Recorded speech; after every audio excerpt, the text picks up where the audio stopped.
Hello, everyone, and welcome to today's update. It's November 15th, 2023, 11:34 GMT. I apologize for the previous dispatch. I misrecorded it, and, I'm a little rusty. I didn't listen to it first, and there was no sound, so this is the one hope that will come out with sound.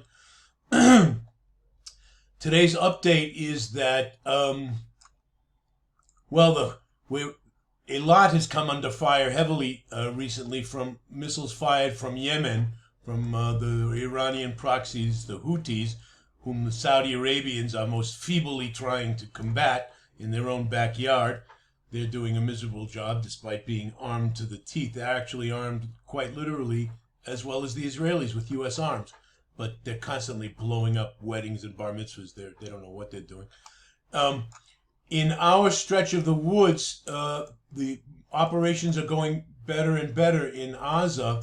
Shifa Hospital, which is the main hospital in Gaza, which is the main city in the Gaza Strip, of the 2 million people that live here in these dense urban areas. Gaza is the most dense with a million right in its own. So Shifa is the main hospital, main medical center among many in Gaza.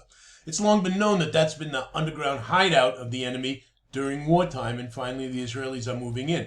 But they've also brought in incubators for the babies. They've tried to protect the patients and get them out. There's a humanitarian corridor that's open that the Israelis patrol, and when the Israelis are on duty, the locals use it and take advantage of the safety provided.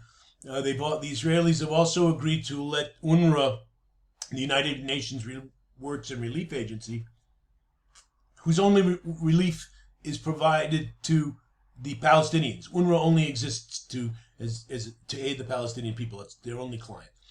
So they've been allowed to bring in a couple of tanker loads of diesel fuel. The Israelis are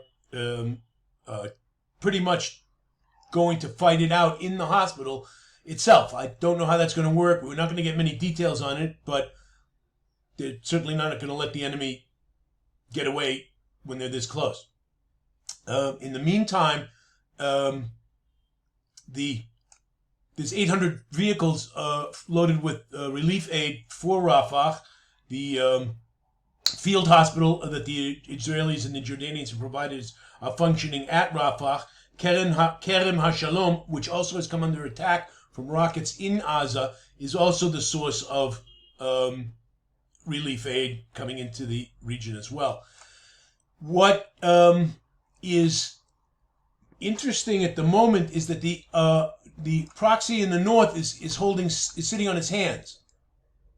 There's just been there have been a minimum amount of missile incursions into the northern area. This area, about 5 kilometers south of the border, has been completely evacuated, and the idea is that sooner or later, if Nasrallah doesn't, decide to up the ante, he'll be forced to somehow. He'll be drawn in. I don't know, but that's what is possible. In the meantime, not much is happening, and he's sitting on the 100 to 150,000 missiles he's alleged to possess.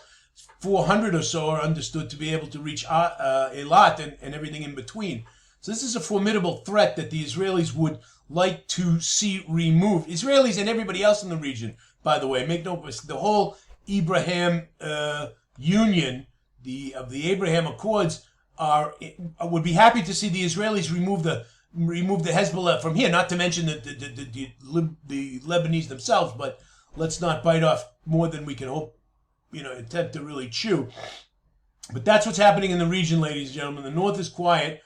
But for now, the operation in Gaza is progressing apace. Eilat's coming under fire from Houthis in Yemen, and that's the situation for now. So stay informed, stay calm, stay strong, and stay in touch. Bye-bye, everyone. Talk to you soon.